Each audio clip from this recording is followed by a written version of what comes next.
Before we dive into the story, tell us where you're watching from in the comments below.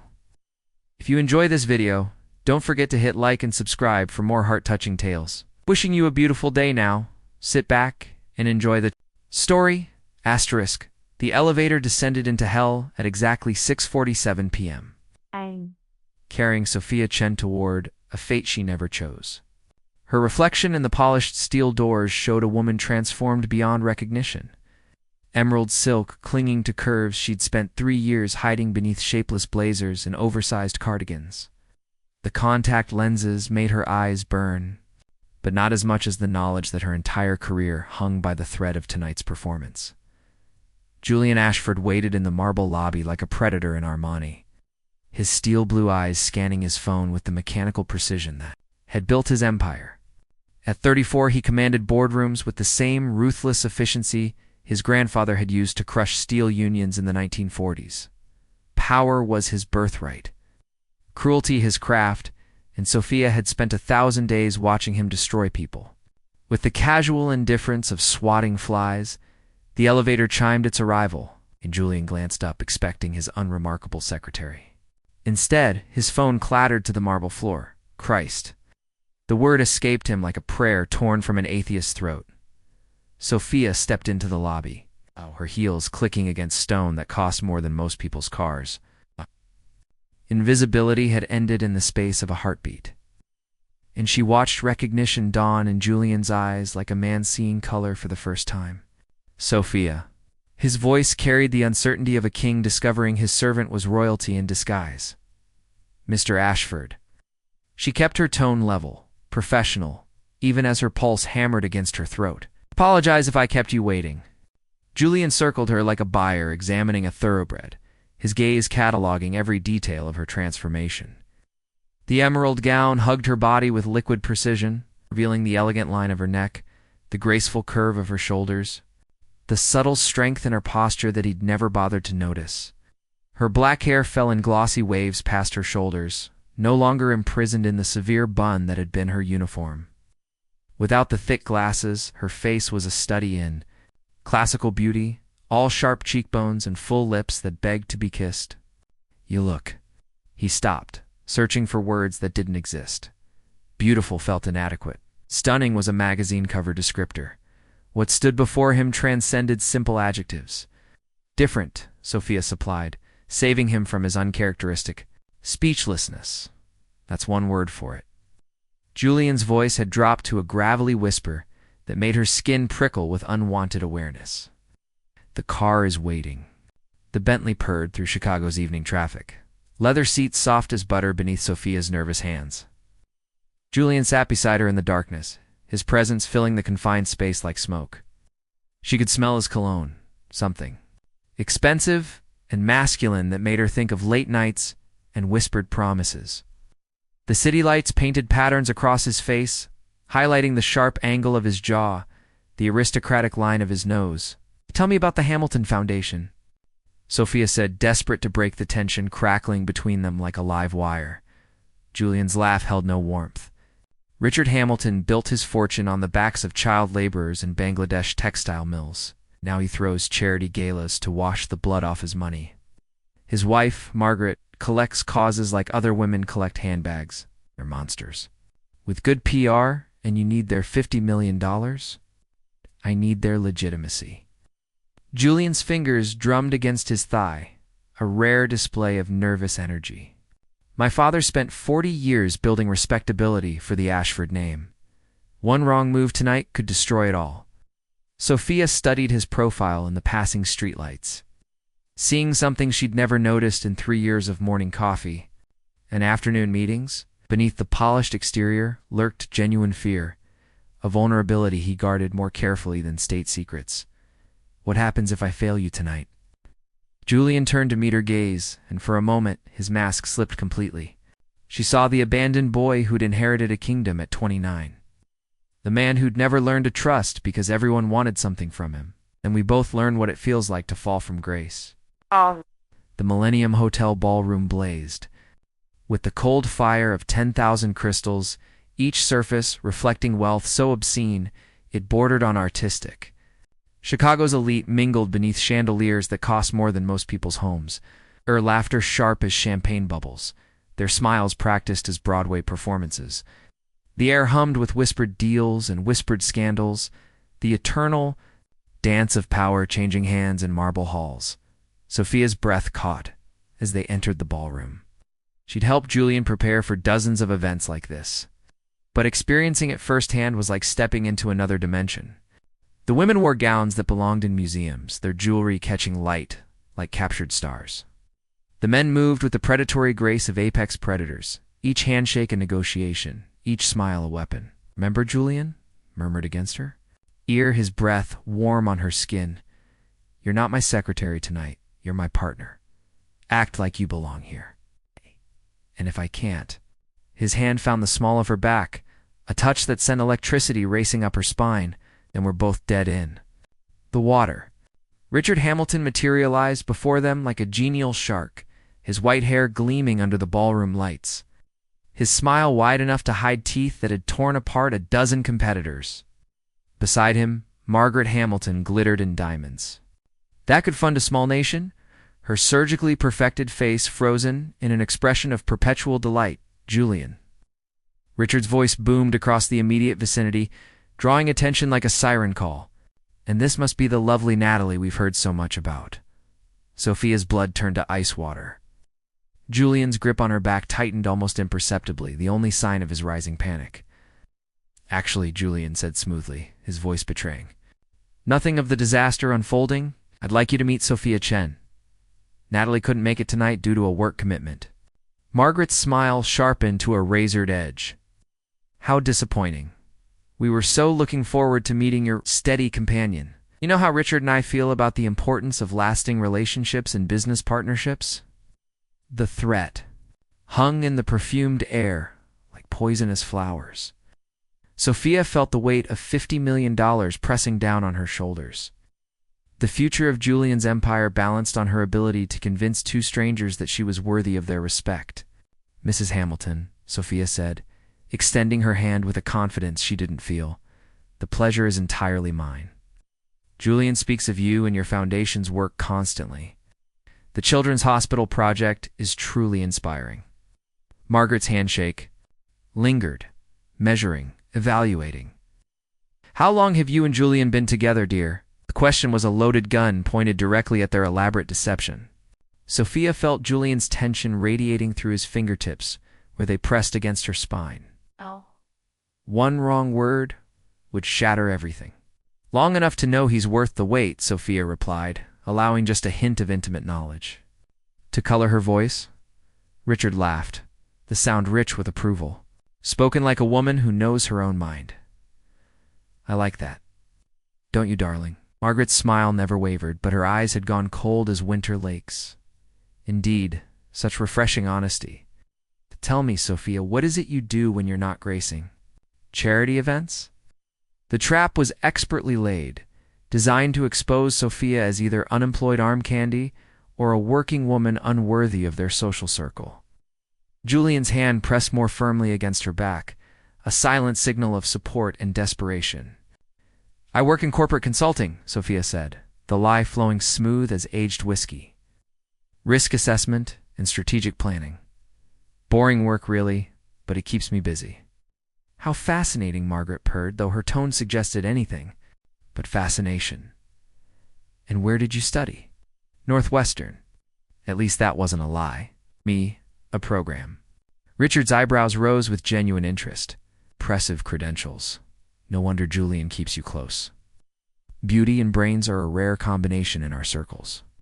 The conversation continued for several more minutes, each exchange a careful dance around the truth.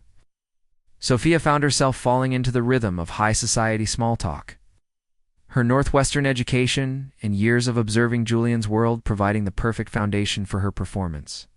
She laughed at Richard's self-deprecating jokes, complimented Margaret's charity work with just the right mixture of admiration and knowledge, and played the role of devoted girlfriend with an expertise that surprised even her.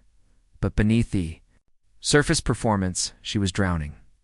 The weight of the deception pressed down on her chest like a physical force, making each breath a conscious effort. She was acutely aware of Julian's presence beside her, the heat of his body, the way his fingers unconsciously traced small circles against her back whenever the conversation grew tense, the emerald gown that had made her feel beautiful in her apartment now felt like a costume, a beautiful lie wrapped around her trembling body. As the Hamiltons finally excused themselves to greet other guests, allowed herself a moment to breathe. The ballroom spun slightly around her, champagne and adrenaline creating a dangerous cocktail in her bloodstream. "You were perfect," Julian said quietly, his voice rough with an emotion she couldn't identify. "Absolutely perfect." But before Sophia could respond, she saw something that made her blood freeze in her veins. Across the ballroom, partially hidden, behind a marble pillar, stood a woman with platinum blonde hair and a camera phone pointed directly at them. The woman's face was sharp with malicious glee, her finger poised over the screen like a trigger. Sophia recognized her immediately. Vivian Pierce, society columnist for Chicago's most vicious gossip blog. A woman who'd built her career on destroying reputations with surgical precision. From the look on her face, she'd just captured something that could end Julian's world. Before the night was over, Vivian Pierce moved through the ballroom like a shark scenting blood, her camera phone already uploading the damning photos to her private server. Sophia watched in horrified fascination as the woman's fingers flew across the screen, adding captions that would destroy Julian's carefully constructed world by morning. "We have a problem," Sophia murmured, her lips barely moving as she maintained her smile for the benefit of nearby guests.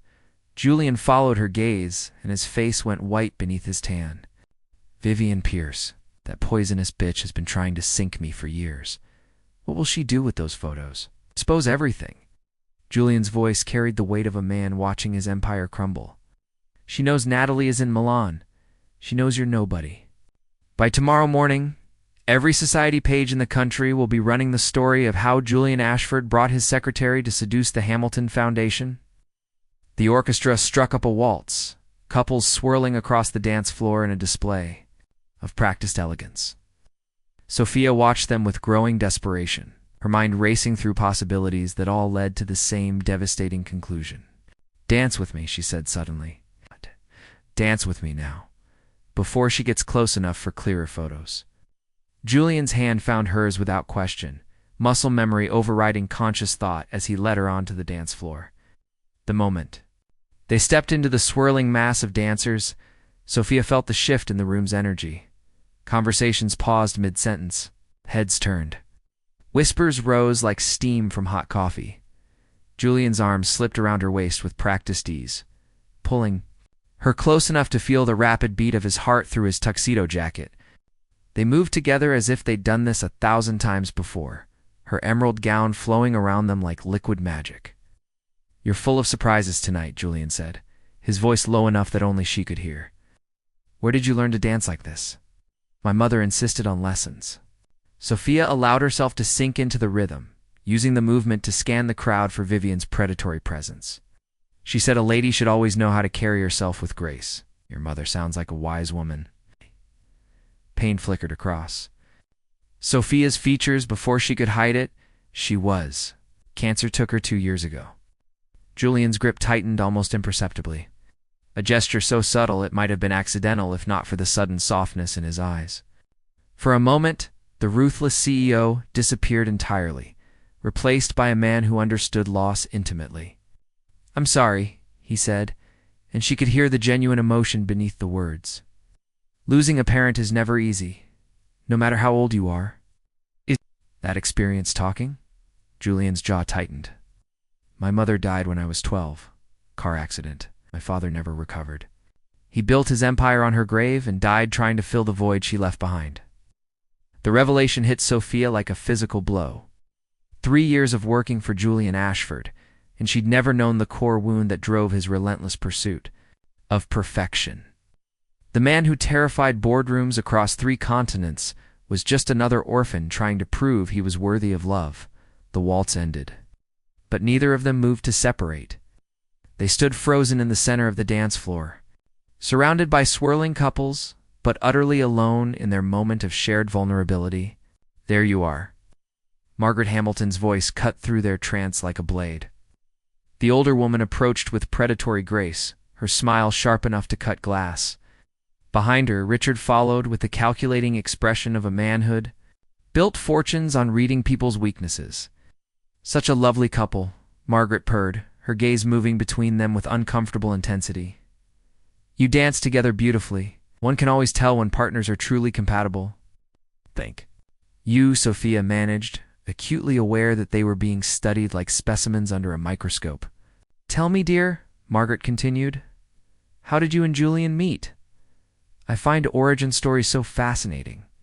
The question was another trap, beautifully laid and impossible to avoid. Sophia felt Julian tense beside her, his mind undoubtedly racing. Through the same calculations that plagued her, too much detail would invite scrutiny they couldn't survive. Too little would seem suspicious. We met through work, Sophia said carefully.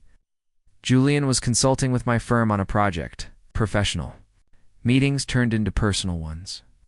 How romantic, Richard chimed in, but his eyes held the calculating coldness of a predator evaluating prey. And what was the nature of this project? Julian stepped forward smoothly. Acquisition analysis for the Morrison deal. Sophia's risk. Assessment reports were instrumental in our success. It was brilliantly done, mixing truth with fiction in a way that would be nearly impossible to verify quickly. Sophia felt a surge of admiration for Julian's quick thinking, even as the weight of their deception pressed down on her chest. The Morrison deal, Margaret repeated thoughtfully. Yes, I recall reading about that in the Tribune. Quite a coup. For Ashford Industries. Sophia deserves much of the credit, Julian said, his hand finding Sophia's with a naturalness that made her breath catch. Her insights were invaluable. Conversation continued for several more minutes, each exchange. A carefully choreographed dance around potential landmines. But Sophia could see the doubt creeping into Margaret's eyes. The way her smile grew sharper with each answer that felt just slightly too polished. Then disaster struck from an unexpected direction. Julian Ashford, you magnificent bastard. Voice boomed across the ballroom like a cannon shot. Heads turned as Thomas Bradley, Julian's former business partner and current enemy, strode toward them with the confidence of a man about to detonate a nuclear bomb in polite society. Thomas. Bradley was everything Julian wasn't. Where Julian was controlled and calculating, Thomas was explosive and impulsive. Where Julian wore his power like a perfectly tailored suit, Thomas brandished it like a weapon. Ow. The two men had built an empire together in their 20s only. To tear it apart in a legal battle that had made headlines for months, Thomas Julian said evenly, though Sophia could feel the tension radiating from his body like heat from a furnace. I didn't expect to see you here. I wouldn't miss this for the world. Thomas's smile was pure malice wrapped in Armani. Especially when I heard you were bringing little Natalie to meet the Hamiltons. Imagine my surprise when I arrived to find you with someone else entirely. The words dropped into the conversation like stones into still water, creating ripples that spread outward in ever-widening circles. Margaret's eyebrows rose sharply. Richard's expression shifted from polite interest to predatory focus. Julian's voice carried a warning that would have frozen lesser men in their tracks. But Thomas Bradley hadn't become a billionaire by backing down from fights. Oh, come now, Julian. Surely there's no harm in a little truth between friends.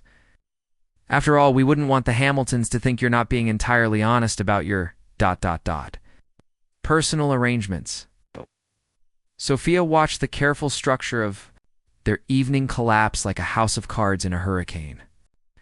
Around them, conversations had stopped completely. The entire ballroom seemed to hold its breath, sensing blood in the water. I'm sorry, Margaret said, her voice dripping with false concern, but I'm afraid I'm not following. Are you saying, this isn't Natalie Morrison? Thomas's grin widened like a wolf spotting wounded prey. Oh, this definitely isn't Natalie Morrison. Though I must say, Julian, your taste in secretaries has improved dramatically since the last time we worked together. The word hung in the perfumed air like a death sentence, secretary, the one thing that would destroy everything they'd built. Tonight, the revelation that would turn Sophia from mysterious romantic partner into embarrassing. Employee playing dress dash up. Richard Hamilton's face went through a fascinating range of expressions, from confusion to understanding to poorly concealed disgust. Margaret's mask of polite interest cracked completely, revealing the coldly furious woman beneath. Your secretary? Margaret's voice could have frozen champagne in crystal glasses. Julian straightened to his full height, every inch the commanding CEO who'd built an empire on the bones of his competitors. When he spoke, his voice carried the authority of a man who'd never learned to surrender. Sophia Chen is many things, he said quietly, his words carrying across the suddenly silent ballroom like a bell tolling midnight. She's brilliant, accomplished, and worth 10 of anyone in this room.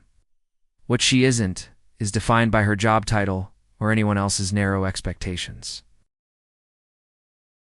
The declaration was magnificent, doomed, and utterly devastating all at once. Sophia felt her heart break and soar simultaneously as Julian chose to defend her rather than save himself. But she also saw the calculating gleam in Margaret Hamilton's eyes, the way Richard's expression shifted from disgust to dismissive contempt. $50 million evaporated like morning mist. How wonderfully progressive of you, Julian, Margaret said with surgical precision. I fear Richard and I have rather traditional views about appropriate partnerships. Perhaps we should continue our business discussions another time, when you've sorted out your ... personal arrangements?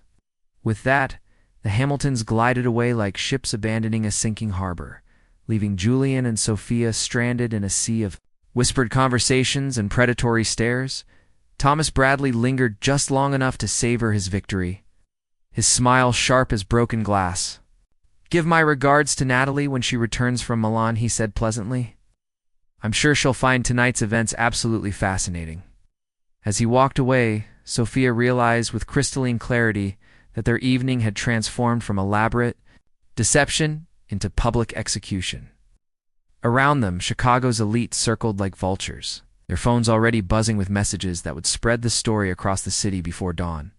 But when she looked at Julian, she saw something that made her chest tighten with unexpected emotion.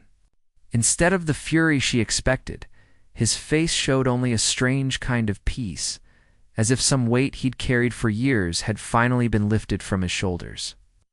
We should go, she said quietly. Julian nodded, offering her his arm with the same gallant courtesy he'd shown all evening. As they walked toward the ballroom's exit, Sophia caught sight of Vivian Pierce in her peripheral vision. The society columnist was practically glowing with predatory satisfaction, her fingers flying across her phone screen as she crafted the story that would dominate tomorrow's headlines. The elevator doors closed on their spectacular ruin with the soft whisper of expensive machinery. In the confined space, Julian's cologne mixed with the scent of Sophia's perfume, creating an intimate atmosphere that felt surreal after the battlefield they'd just abandoned.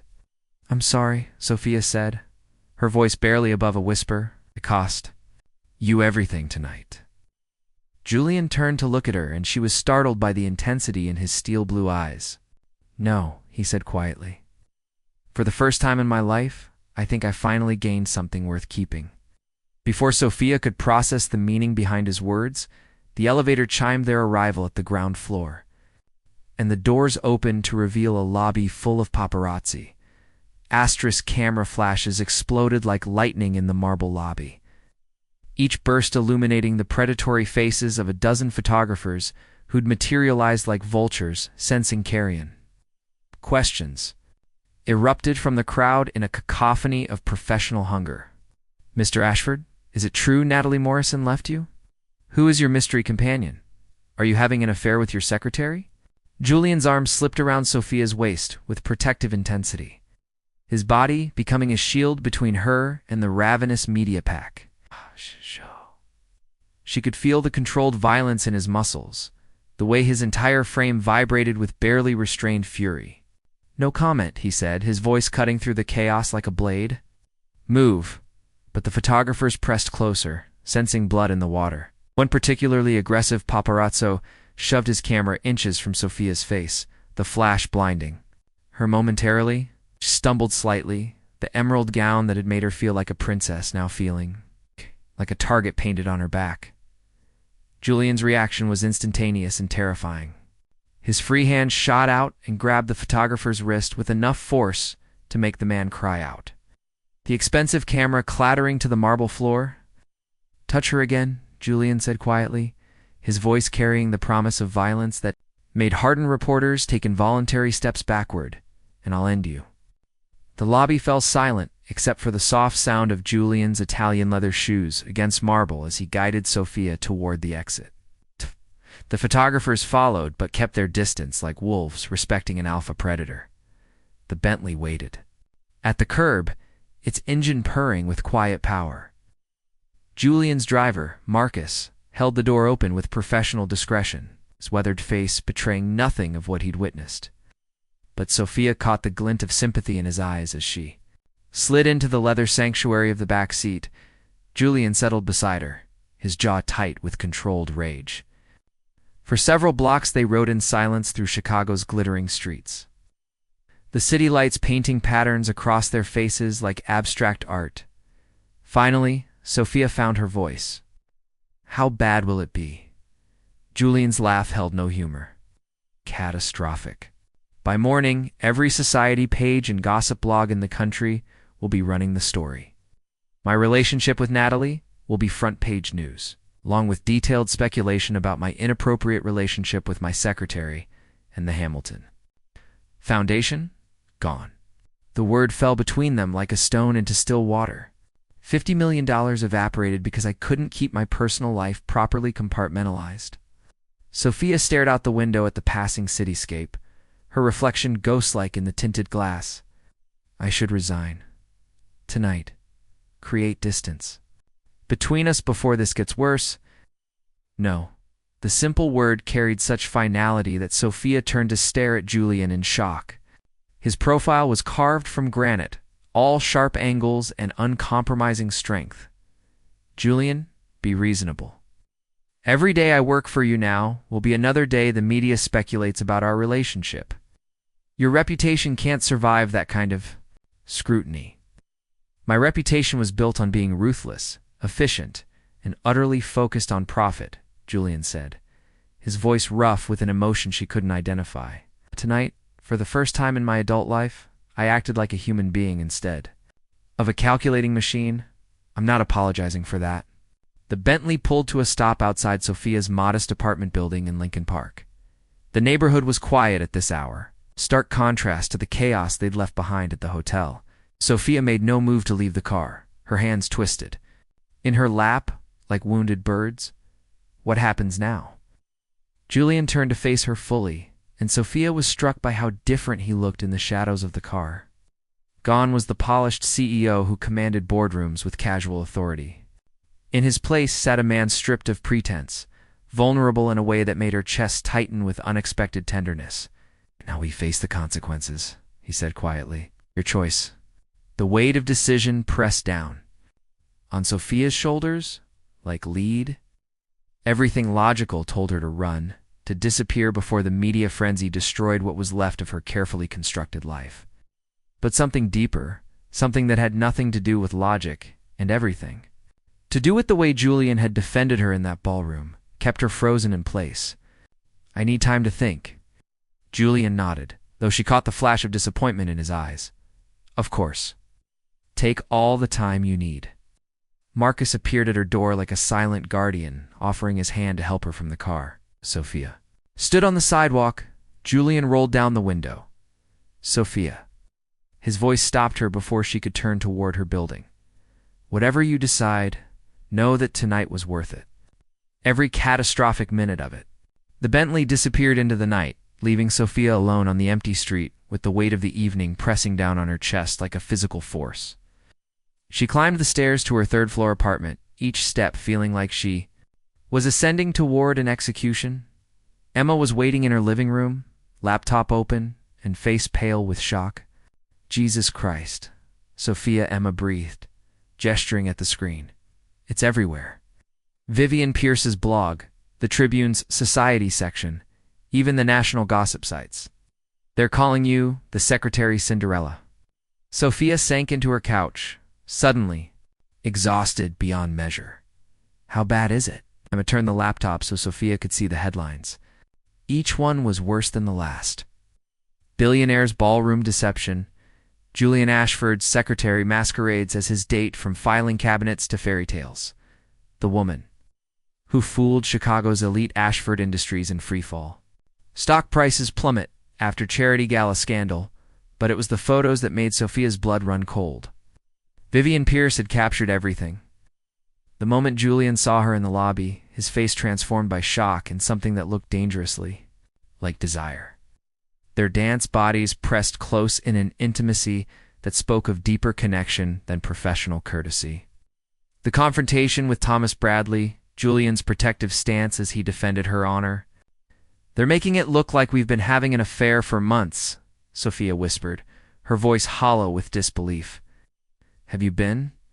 The question hung in the air like smoke. Sophia looked at her best friend, seeing genuine curiosity mixed with concern in Emma's dark eyes. No, Sophia said finally, not physically. But tonight she trailed off, unable to articulate the connection she'd felt on that dance floor. The way Julian had looked at her like she was something precious and rare. Emma closed the laptop and moved to sit beside Sophia on the couch. Talk to me, honey. What really happened tonight?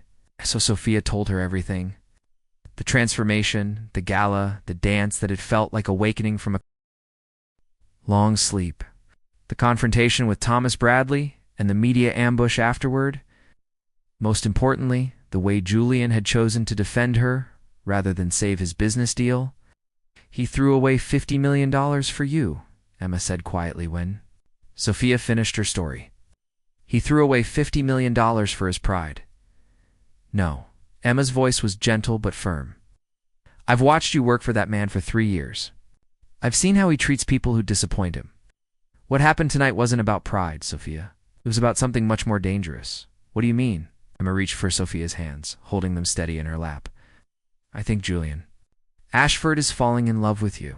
From the way you've been talking about him all night, I think the feeling might be mutual. The words hit Sophia like a physical blow, forcing her to confront the truth she'd been avoiding all evening. The electricity she'd felt when Julian touched her back. The way her pulse had raced when he'd defended her in front of Chicago's elite. The devastating vulnerability she'd glimpsed beneath his polished exterior. It doesn't matter, Sophia said. Finally, even if what you're saying is true, we can't survive this kind of scrutiny. His reputation, his business, everything he's worked for is at stake. So what are you going to do? Sophia stared at her reflection in the darkened window, seeing a woman she barely recognized. The emerald gown had been carefully hung in her closet, the contact lenses disposed of, the makeup washed away. But something fundamental had changed tonight, something that couldn't be scrubbed clean or hidden away. I'm going to do what I should have done from the beginning, she said quietly. I'm going to resign. Emma's face fell. No, don't make a decision based on fear. This isn't fear. It's practicality. Julian built his empire on calculated risk management. I've become an unacceptable risk.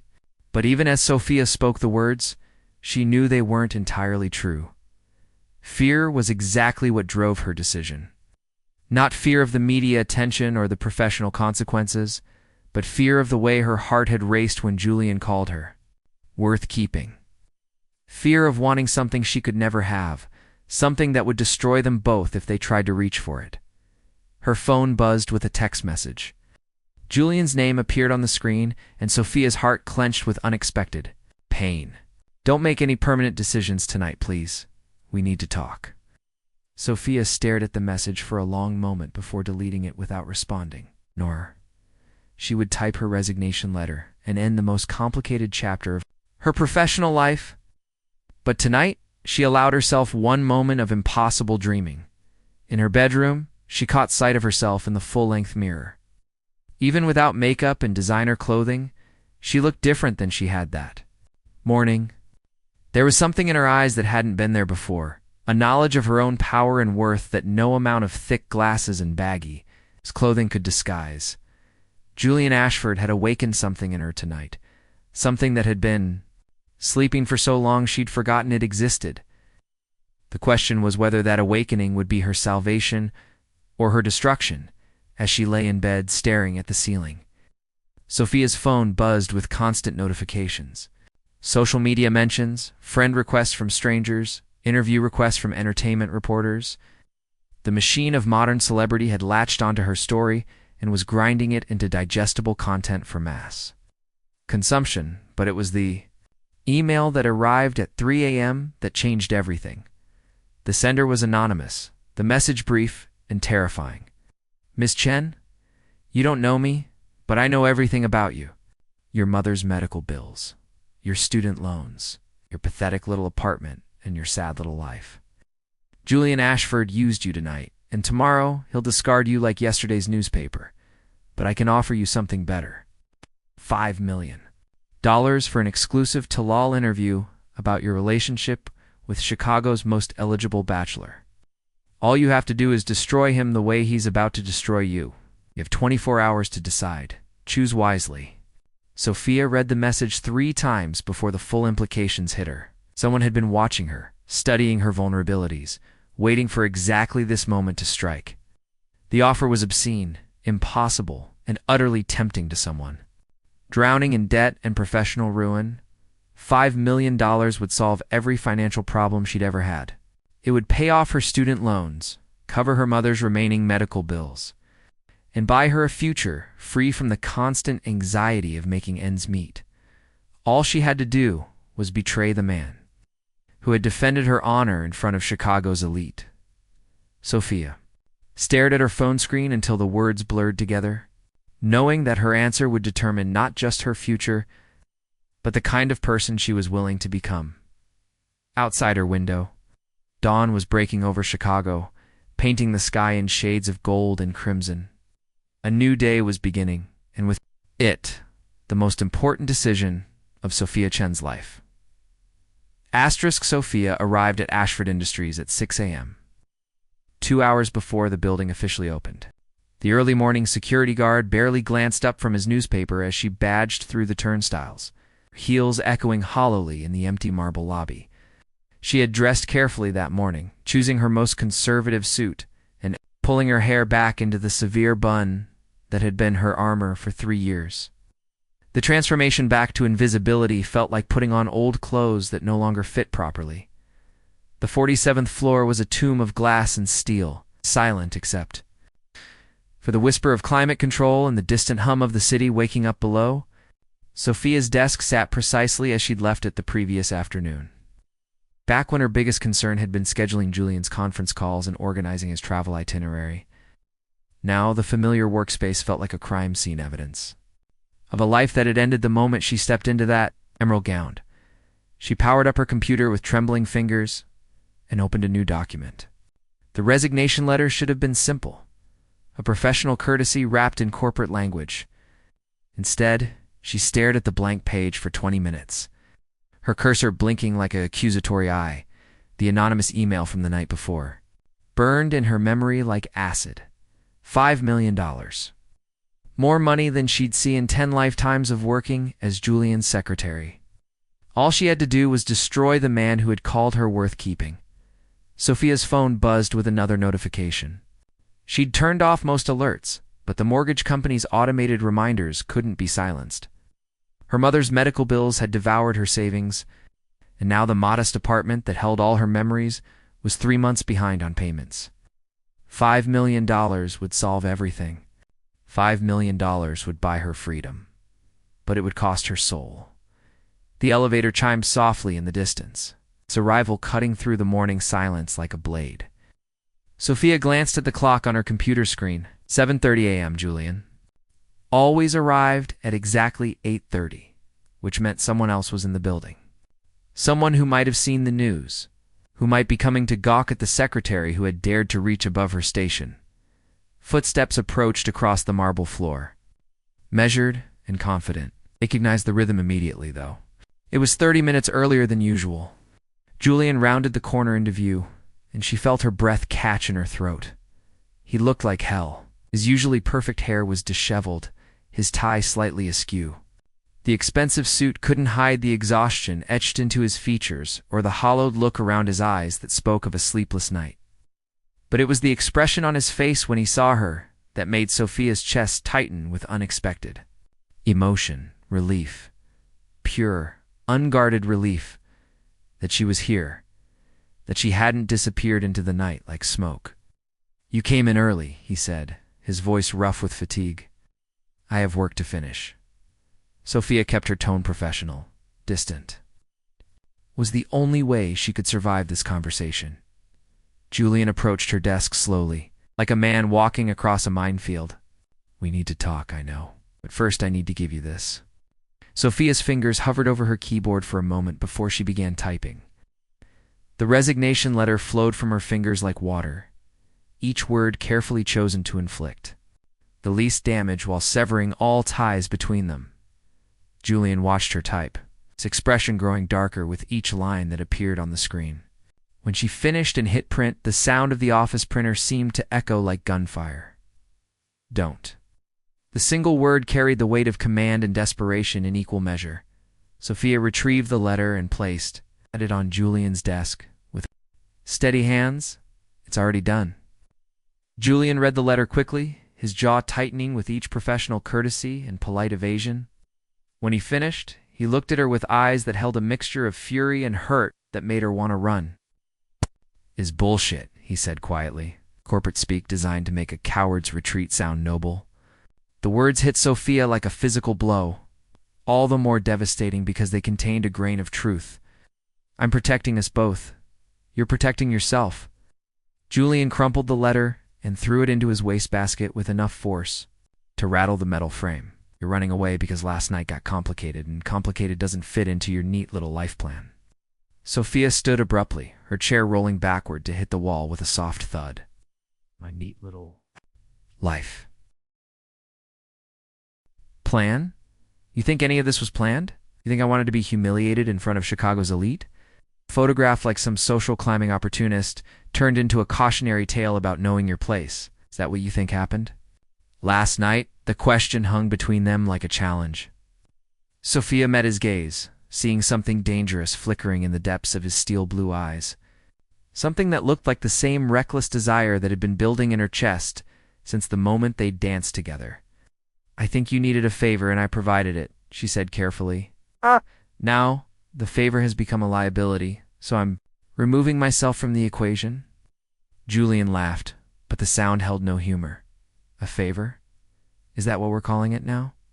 He moved around her desk with predatory grace, backing her against the floor-to-ceiling windows that overlook Chicago's morning skyline. Sophia felt trapped between the cool glass at her back and the heat radiating from Julian's body mere inches away. "You want to know what I think happened last night?" Julian's voice dropped to a whisper that made her skin prickle with awareness. "I think I spent 3 years working beside a woman I never really saw. I think when I finally looked at you, really looked, I realized I'd been blind to something extraordinary. Julian, don't." Sophia pressed her palms against the glass behind her, desperately seeking something solid to anchor her as the world tilted around them. "Don't what?" "Don't tell you that watching you handle the Hamiltons was the most impressive thing I've ever seen? Or don't admit that dancing with you felt like coming alive for the first time in my adult life? Don't say that I'd rather lose $50 million than watch you disappear back into those shapeless suits and invisible armor." Each word was a weapon aimed directly at the walls Sophia had built around her heart. She could feel them crumbling. With every syllable, every confession that made her want things she couldn't have. "Stop." The word came out as a broken whisper. "Just stop." "Why?" "Because it's inappropriate? Because I'm your boss and you're my employee? Because people will talk? Because it's not real?" The words erupted from Sophia's chest like a dam bursting. "Whatever you think you felt last night, it wasn't real. I was playing a role, wearing a costume, pretending to be someone I'm not. The woman you danced with, the woman who impressed you so much, she doesn't exist." Julian stared at her for a long moment, his expression shifting from desire to something that looked like pity. "You really believe that, don't you?" "I know that." "Then, you're the biggest fool in Chicago." Julian's hand came up to cup her face, his thumb tracing the sharp line of her cheekbone with devastating tenderness. The dress, the makeup, the hair, those were just wrapping paper. The woman who stood up to Margaret Hamilton, who danced like she was born to it, who looked at me like I was worth something more than my bank account. That was you. It's a real you.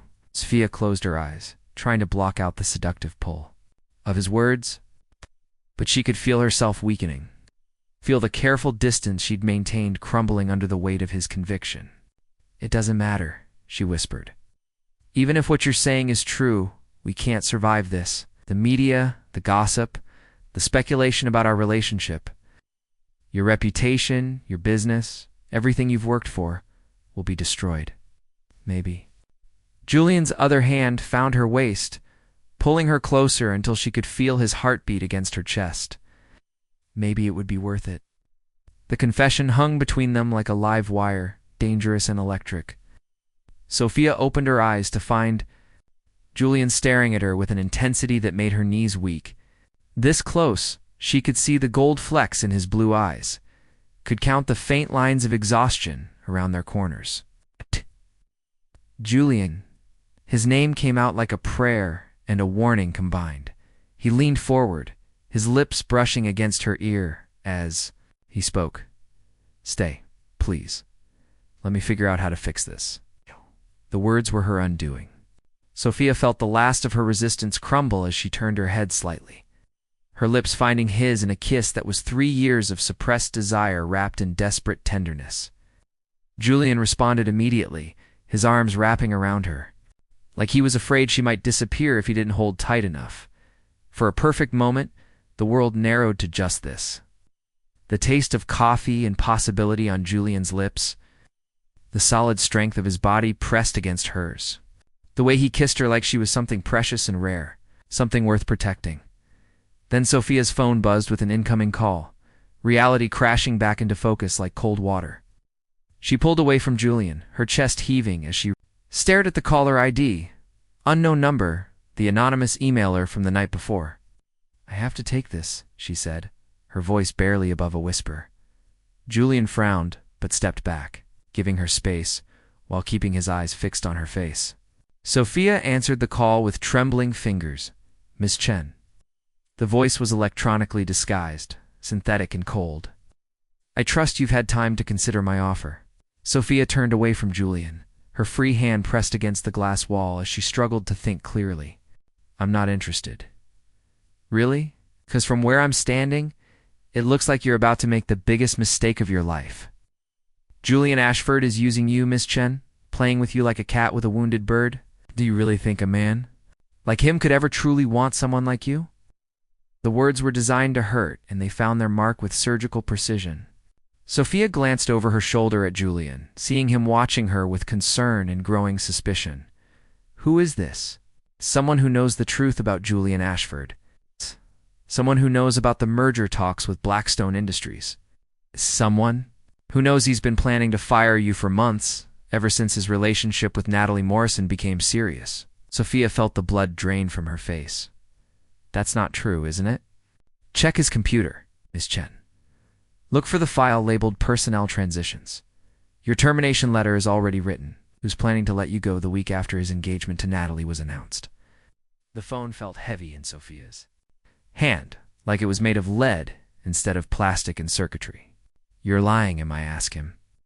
Ask Julian about his plans to restructure his personal staff once he marries Natalie Morrison.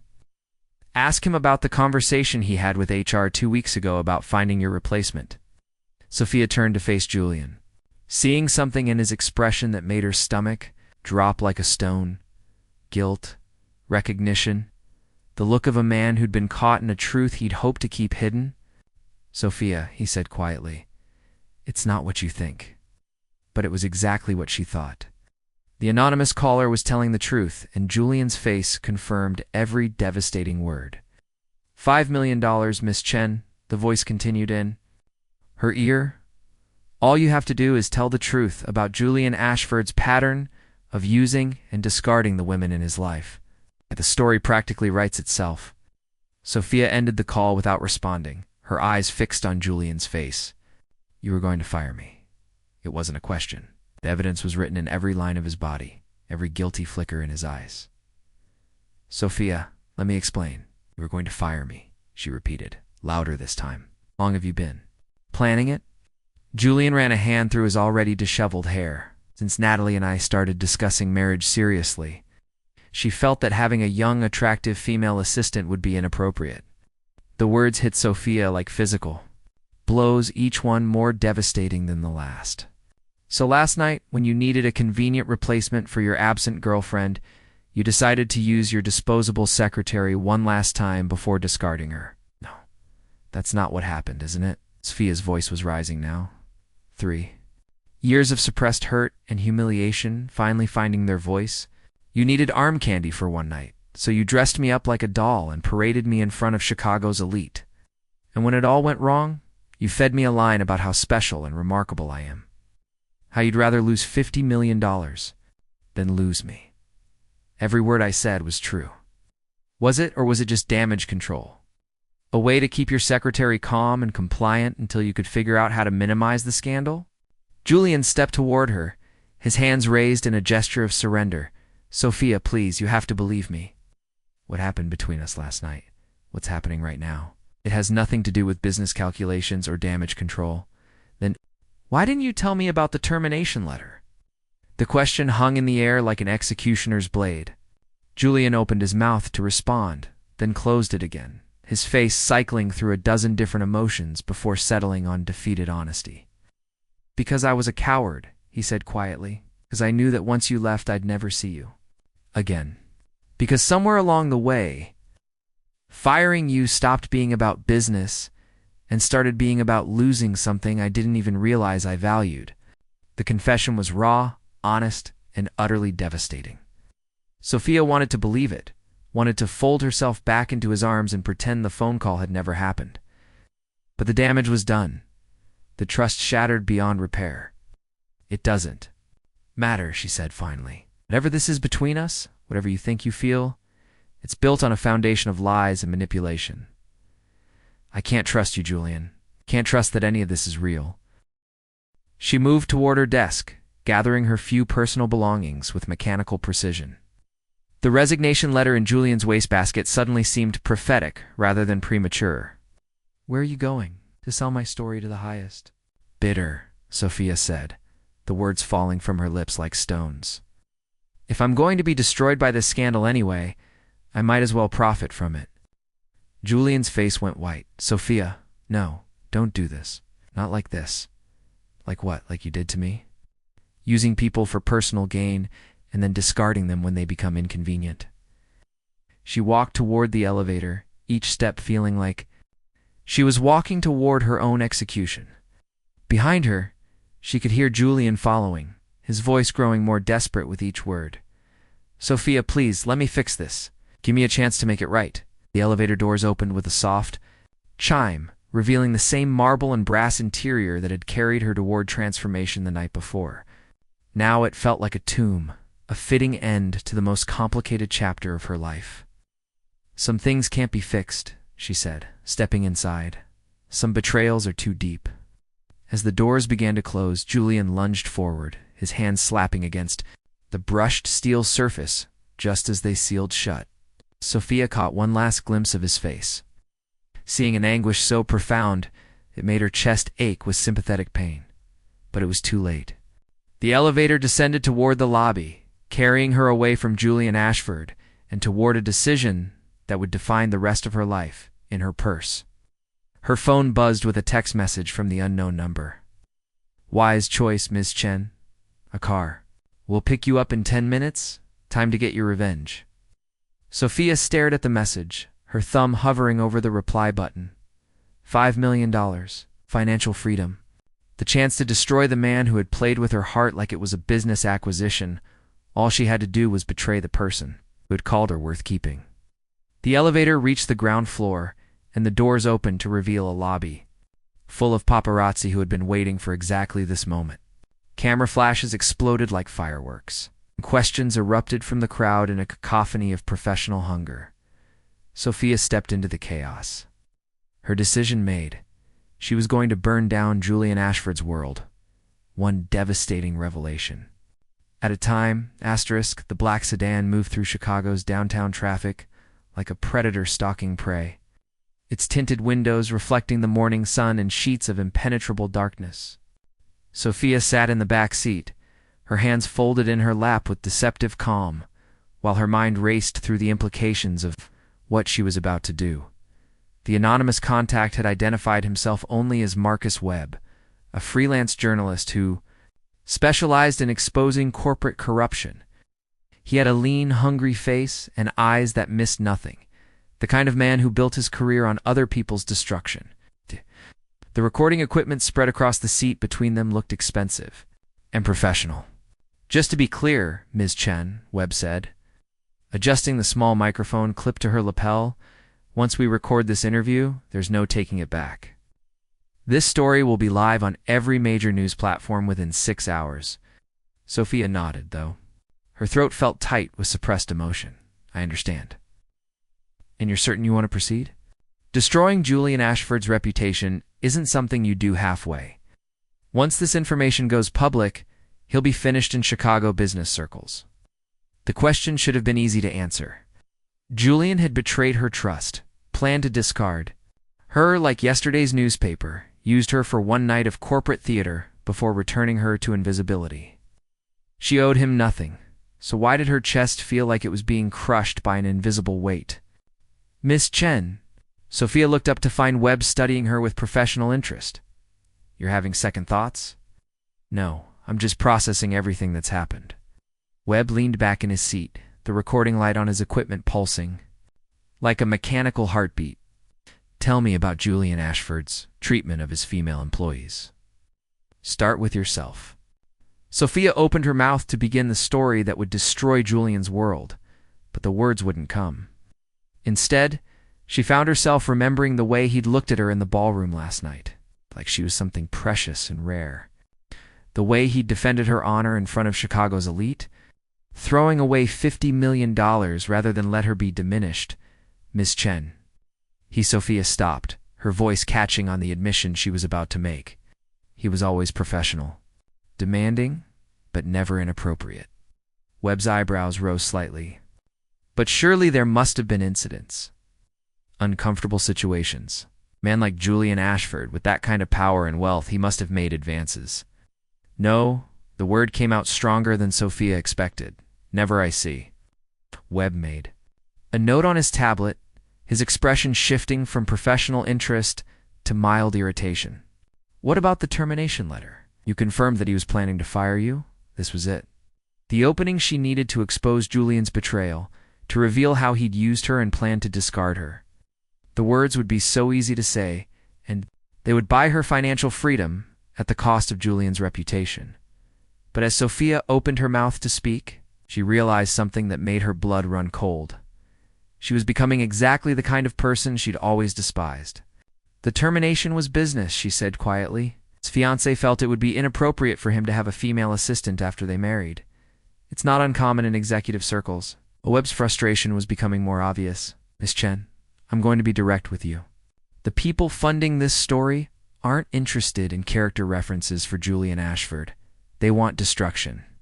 They want scandal. They want blood in the water. Who's funding this story?" Webb's smile was sharp as broken glass. "Let's just say Julian Ashford has made some powerful enemies over the years. People who would pay handsomely to see him brought low."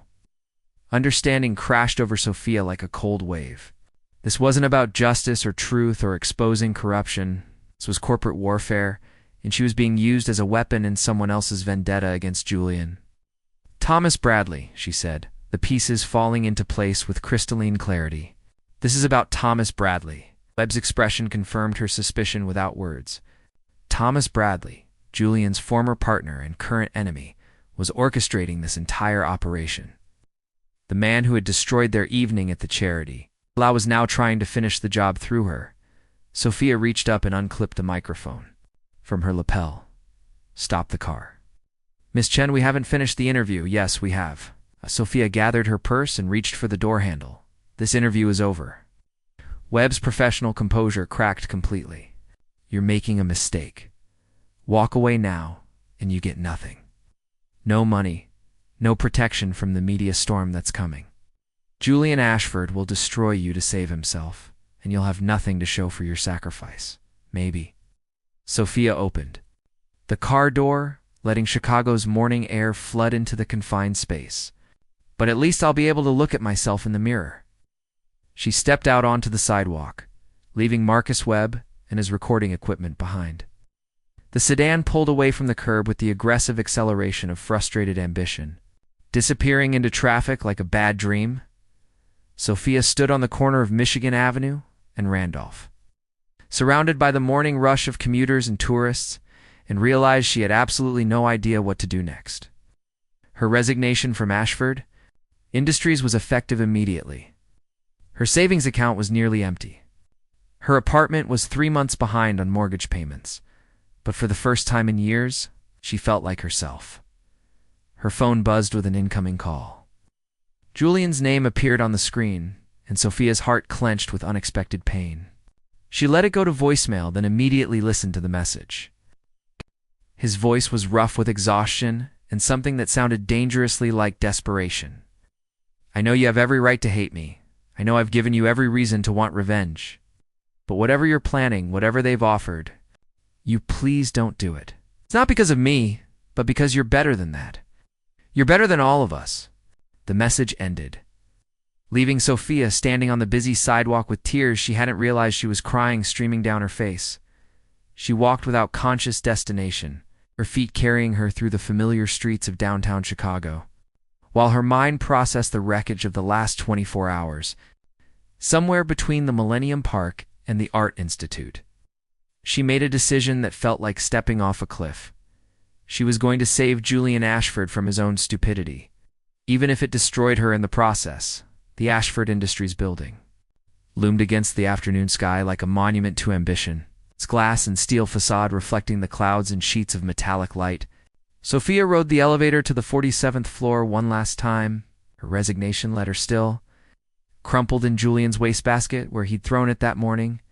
The executive floor was buzzing with activity, assistants and junior executives rushing between offices with the frantic energy of people trying to contain a disaster.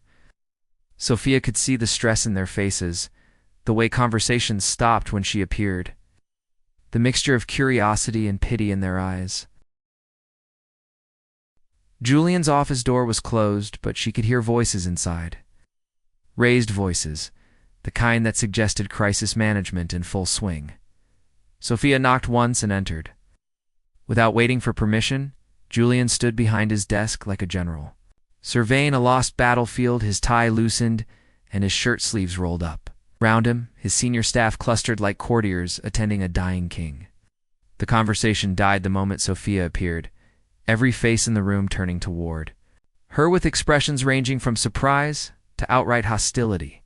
"Everyone out," Julian said quietly, his eyes never leaving Sophia's face. "Julian," his CFO began, "we need to discuss the Blackstone merger implications out." The single word carried enough authority to clear the room in seconds, leaving Sophia and Julian alone in the glass-walled office that had become their personal battlefield. For a long moment, they stared at each other across the expanse of mahogany and marble. Two people who had been circling each other for 3 years without ever truly connecting until it was too late. "I didn't do it," Sophia said finally. Julian's shoulders sagged, with what looked like relief so profound it was almost physical. "Why? Because you were right. I am better than that." Julian moved around his desk slowly, like a man afraid sudden movement might shatter the fragile peace between them. "Sophia, about this morning, about the termination letter. I need you to understand. I do understand." Sophia held up a hand to stop him. "You made a business decision based on your personal circumstances. It wasn't personal, even though it felt that way. It was personal." Julian's voice was rough with emotion. He no longer tried to hide.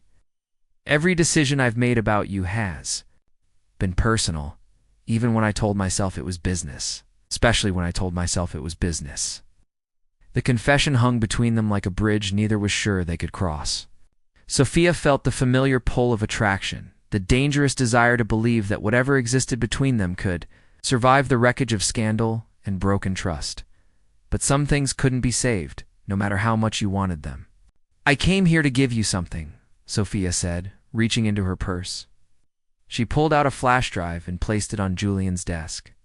Everything Thomas Bradley has on you. Financial records, personal correspondence, business deals that might not look good under scrutiny. Its entire operation to destroy you. Julian stared at the drive like it was a venomous snake. How did you get this? Marcus Webb, the journalist Bradley hired to interview me. He left his laptop unlocked when he went to make a phone call. Old habits from 3 years of managing your digital security. I stole classified information to protect me. Julian's voice held a mixture of admiration and horror. Sophia, this is corporate espionage. Bradley finds out, he'll destroy you. He's going to destroy me anyway. Sophia's smile held no warmth.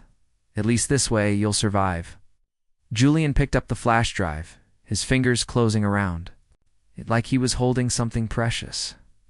Why? After everything I've done, everything I've failed to do, why would you protect me? The question deserved an honest answer, even if the truth would make leaving harder. Because 3 years ago, you hired a broken girl who was drowning in debt and desperation, Sophia said quietly. You gave me a job that paid enough to keep my mother in treatment. Health insurance that covered her medications, and work that made me feel useful for the first time in my life. You were demanding and difficult and sometimes cruel, but you were never unfair. You never made me feel small, even when I was trying to disappear. Julian's face had gone very still, like a man trying not to break something precious with sudden movement. And last night, Sophia continued, for the first time in my adult life, someone looked at me and saw something worth defending. It wasn't real. It couldn't last. But for one perfect evening, I felt like I mattered to someone other than myself. It was real. Julian's voice was barely above a whisper. Every moment of it was real, maybe. But real doesn't mean sustainable. We're too different, Julian. You're a billionaire CEO who moves in circles I'll never belong to. I'm a secretary with student loans and a mortgage I can't afford. Last night was beautiful, but it was also impossible. Julian stepped closer, close enough that she could smell his cologne and see the exhaustion etched around his eyes.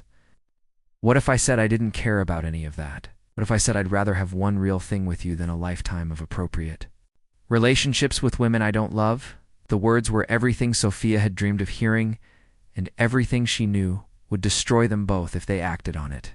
I'd say you're not thinking clearly. She reached up and touched his face gently, allowing herself one moment of contact before stepping away. The scandal will pass, Julian. In 6 months, Chicago society will have moved on to the next drama. You'll rebuild your reputation, find an appropriate wife who fits into your world, and create the life you were born to live. What about you? Sophia's smile was heartbreaking in its sadness. I'll disappear back into invisibility, where I belong. Find another job, another city maybe. Start over somewhere nobody knows the name Sophia Chen or cares about the secretary. Cinderella story. She moved toward the door, each step feeling like she was tearing away pieces of her own heart. At the threshold, she turned back one last time. For what it's worth, she said quietly, I think I could have loved you. If we'd had more time, if circumstances had been different, I think I could have loved you enough to make all of this worthwhile. Julian's face crumpled with an anguish so profound it took her breath away. Sophia, don't do this. Don't walk away. We can figure this out together. Some things can't be figured out. Sophia's voice was steady, despite the tears streaming down her face. Some things just have to be survived. She left Julian standing in his glass office, surrounded by the empire he'd built and the ruins of what they might have been. The elevator carried her down through 47 floors of steel and ambition, past the marble lobby where their story had begun, and out into the Chicago afternoon, where it would end. 6 months later, Sophia Chen sat in a small cafe in Portland, Oregon, reading the business section of the local newspaper. A headline caught her attention. Chicago business leader Julian Ashford announces engagement to society philanthropist. The accompanying photo showed Julian in a perfectly tailored tuxedo, his arm around a tall blonde woman who looked like she'd stepped out of a magazine. His smile was appropriate, professional, and utterly empty. Sophia folded the newspaper carefully and placed it on the small table beside her coffee cup. Through the cafe window, she could see Mount Hood rising in the distance, its snow-capped peak catching the afternoon light like a promise of possibilities yet to be explored. She had found work with a small nonprofit that helped survivors of domestic violence rebuild their lives. The pay was modest, but the work felt meaningful in a way that corporate consulting never had. Her Portland apartment was tiny but filled with light, and for the first time in years, she was learning to be happy with her own company. Sometimes, late at night, she would remember the weight of Julian's hand on her back as they danced in the Millennium Hotel ballroom. She would remember the way he'd looked at her like she was something precious and rare. The taste of possibility on his lips when he kissed her against the window of his office. But mostly, she remembered the choice she'd made to save him from his own destructive impulses, even knowing it would cost her the only real love she'd ever known. Some sacrifices were too profound for regret. Some losses were too beautiful to mourn. In Chicago, Julian Ashford built his empire higher and stronger than ever before. His engagement to Margaret Whitmore, cementing his position among the city's elite. But sometimes, in the quiet moments between board meetings and charity galas, would find himself looking for a woman in emerald green who had shown him what it felt like to be human for one perfect, possible night. He never found her. Some stories don't have happy endings. Some love is too pure to survive the brutal machinery of the real world. But somewhere in the space between what was and what might have been, Sophia Chen and Julian Ashford had touched something eternal. And in the end, that was enough. The end asterisk, like this video, if the story touched your heart, subscribe for more emotional tales, and share with someone who believes in the power of true love. And let us know in the comments. We love connecting with our global community of romance lovers.